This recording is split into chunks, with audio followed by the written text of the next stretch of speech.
Wilson Dynapower drivers. What does Wilson claim about these drivers? They claim that these are going to be able to hang with the big boys, right? The Callaways, the TaylorMades, the Titleists, those kinds of brands through design, AI specifically, using AI like some of the bigger brands and incorporating kind of the carbon and the different MOI launch adjustability characteristics that you see in modern day drivers. First off, important for you to know, I am not sponsored by any brand whatsoever. No brand gives me money to push their clubs, so we are completely unbiased here at Curated. Honest opinions of clubs. And if you'd like to chat with me about clubs, you absolutely can. There's a link down below in the notes. It's my profile link. Please click it, fill out the quiz, and you'll be sent right to me, and I would love to help you out. So what are the specs that we are testing? So in both drivers, I have the 9-degree head, all right? I have the 6X Ventus Blue shaft and the stock Wilson lambkin grip. So this is how it would come. This is the non-Velocor Ventus Blue in both as well. So just really stock options there as far as specs. First impressions. My first impression of the club, and you can actually see this on my Instagram, Ryan Hernandez Golf, as well, is that very, very impressed with the carbon driver. Now, the carbon driver is the more fade bias, neutral, low spin option, and I loved the feel off the face. The sound was a bit more muted, which is what I like. I like to feel like the ball's sticking on that face and then releasing, which is what I got with that. So overall, very impressed with the launch. Love the lower piercing ball flight. Love the control of this. I like to hit a neutral to power fade, and that is what I was able to hit with this driver. So it performed exactly how I would want a driver to perform for me. So very happy with it on first impressions. Tons of new technology are going into these, right? These are going to blow kind of the D9 last year's model out of the water, in my opinion. Biggest things are, right, for this, they've taken the carbon, molded it into the crown here. So they've taken weight out and positioned it in better places to get more optimal performance, right? They're going to push the weight down low in front, lower spin for those players who are looking for a lower spin, lower launching option. All right, 12-gram weight in the back. Inertia is very, very good. This ball feels great and stable on the backswing, through the downswing, and beyond. AI face, okay, so kind of like Callaway really pushes the AI face. They've really kind of thrown their stuff into a computer and it's spit out the best minute measurements to get the face, variable face thickness, so thick, thin, whatever they need, all in the right places to get the most forgiving, biggest sweet spot they can without giving up ball speed, distance, those kinds of things. Workability, fantastic. Again, the adjustability is there for you, but you can also work this driver left and right. I can hit a draw with it, but what I really love is that it's not draw bias, so it allows me to hit that neutral to power fade if I want it, which is my natural ball shape with the driver anyway. So I really like that. Launch is a bit lower on this model, a little bit more piercing. Gonna get a little bit more rollout, not so much height, so maybe a little bit less carry distance than the titanium, but I really loved the lower ball fight because I felt like it was really jumping out of the face and kind of launching really well.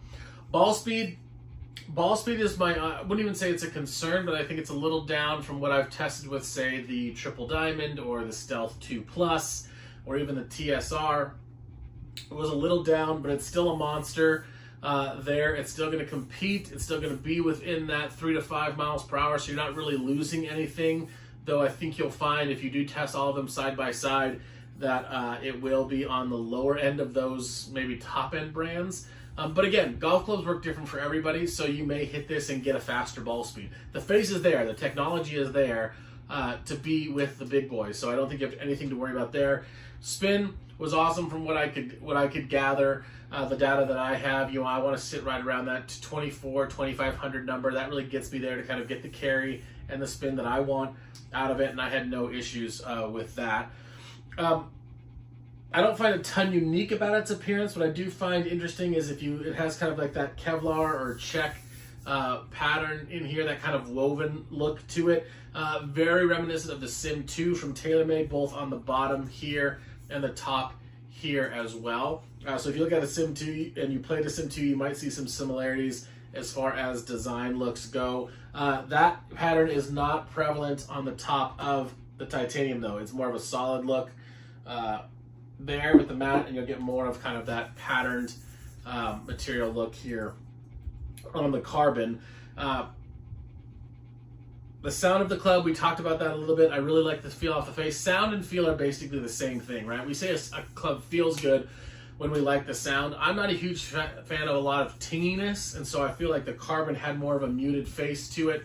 I really like that kind of absorption, that stickiness, and then kind of a jump off there as well. It is adjustable. It's got a 6-way adjustable. Wilson touts it as its most adjustable driver ever, which I believe is true, but you can fill in there with the loft if you want to do that. Drawbacks to this club, there's not a ton of drawbacks. I think the big drawbacks you're going to see is if you want to customize it, all right? There's not as many premium shaft options or grip options that you would see in maybe one of the bigger brands, so you're kind of stuck with, I don't want to say lower end shafts, but just maybe some not so premium shafts. Again, that's if you want to get into there are some options, but not kind of as a full slate as you'd see normally. But I would recommend this to any mid to low handicapper who really wants a low spin option. Again, I would very much compare it to the Strixon Mark II ZX5 low spin, one of the more forgiving low spin heads that I think are out there, which I really, really love. I also recommend this to somebody who's looking to save a little bit of money, right?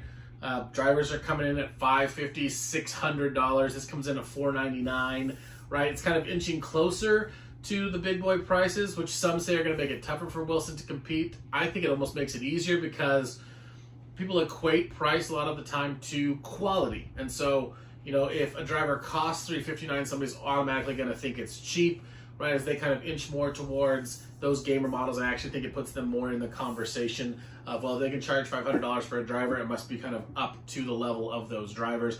So I actually think it's a good idea. Who should avoid this club? It's hard to say without getting, I recommend you get fit. You know, I think, you know, we could blanket statement say high handicappers are probably not going to find this as appealing. People who struggle to hit the ball in the air are not going to find this that appealing. However, I have been fitting a lot of maybe older golfers, high handicappers, newer golfers into similar golf clubs. The Strixon ZX5 LS, the Callaway Triple Diamond, because it is so forgiving and does give some of those characteristics that we're looking for. So please get fit. It depends on your spin numbers, your launch numbers, all of those kinds of things. So I'm very hesitant to say avoid it, but I think generally it's going to fit more of that mid to low handicap, low spin type player.